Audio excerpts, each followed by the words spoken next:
Good morning, guys. I'm sitting here and trying to do my early morning editing, and it isn't that easy because I get a kitty here who wants to cuddle. We're trying to take care of our kitties, so he gets to cuddle, so I'm trying to one-handed edit my video. It's not that easy, but it's very cozy. I've been spending all my morning editing a video. It actually took almost 2 hours because that is how it does. But it's kind of fun. This is my first video that I do with a complete voiceover. Usually I don't, first of all, I don't really have done any kind of voiceover on my video. I have 1 or 2 which have the voiceover, but not much more. I thought it would be much harder to kind of time everything. I have always, when I've done my videos, I kind of talk to the camera while I'm doing it, and then I'm just trying to cut it down. One of the problems is that sometimes I'm very talkative, and when I'm talkative there's a lot of clips, like the video is kind of slow because I'm talking so much, and I am trying to reduce the length of my videos. They have been at 15 to 20 minutes long, and I know that YouTube recommend your craft videos to be, or your videos to be under 10 minutes, because that is like retention of people. When people see a 20-minute video, they're not as likely to watch it as if they see a video that is under 10 minutes. And also I myself do like videos when I sit and cross stitch. I love looking at like the FlossTube videos, and I don't mind them being half an hour, because I'm having them as a companion. But when I watch like craft videos where I go to learn things, I do enjoy when they are a little bit shorter, because then I can get in more techniques in a shorter period of time, and I do watch them kind of intensely, and then you don't want to watch one video for half an hour, you rather have 3 videos for half an hour. Yeah. So I am trying a new thing, and that is voiceover, and that means that I can cut the video a lot closer. You know, instead of having all of these clips when I'm rambling about things, I can just cut it down to be the video. I still ramble about things. I'm still me, I'm still saying those things anyway, but I kind of, it was fun doing it, and I think I will continue, if not people complain about it and feel that I'm doing things wrong. But it's kind of fun trying new things. But it takes a little bit longer, probably will take a little bit shorter in the future of recording the video, because I don't have to take like 17 retakes because I'm saying things wrong, because when you do a voiceover you can just cut it out and just add that little comment, which is kind of awesome actually. So I actually had pretty much fun. It's pretty early in the morning though, so I'm a little bit, my voice isn't the best for several reasons, but one of the reasons why I get a scratchy voice in the morning is because I get it from my painkillers. They kind of make this with my voice just after I'm taking them, which isn't something strange, it's just how it is. And on top of that, when I'm tired, I get a little bit of a scratchy voice, so doubles up. But I got the video done, so I'm sitting and waiting for it to render, because I can't push export until it rendered, and I needed to render so that I can push export so I can go to work. Yeah. But good morning, guys. I hope you have an awesome day. Well guys, it is evening. I haven't vlogged this much today because Gizmo became sick and we had to take him to the vet.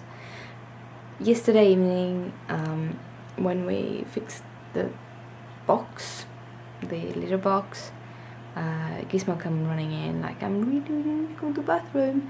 So we let him do that before we cleaned it, and he just peed a couple of drops. And when a cat who's visually very needing to go to the bathroom just pees a couple of drops, then that's something wrong. On top of that, he has been a little bit off for the few past days, weeks. He's been crawling in under the bathtub, and yesterday he also lashed out at Leia, which he never does. So we kind of felt his tummy, and it felt very bloated, and when we pressed at his lower abdomen, he visually didn't really like it. He's like, don't want to be here anymore. He doesn't sound anything when things hurt. If you accidentally step on his tail, you usually kind of figure that out when you're feeling the tail trying to be wiggled out underneath your foot. So yeah, he doesn't say that much, so he doesn't whine, which is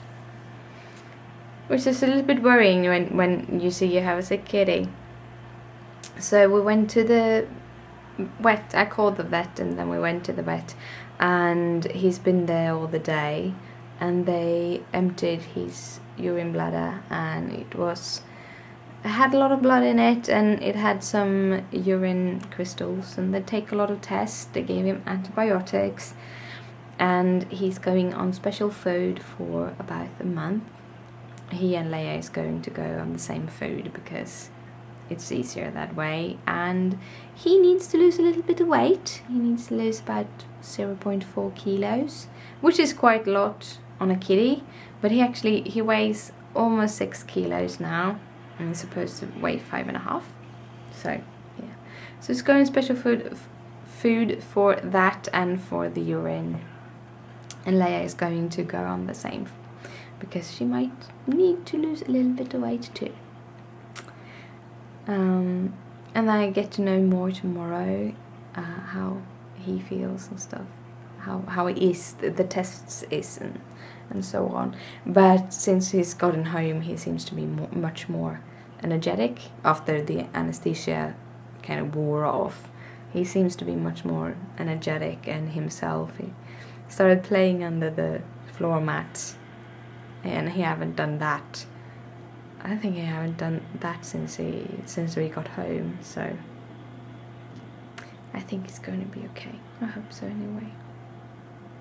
So I've been a little worrying person today. I've been working from home. I got a lot done work-wise, which was kind of fun, but yeah, Leia needed me to be home, sort of, and I was kind of emotional mess with him being gone and all.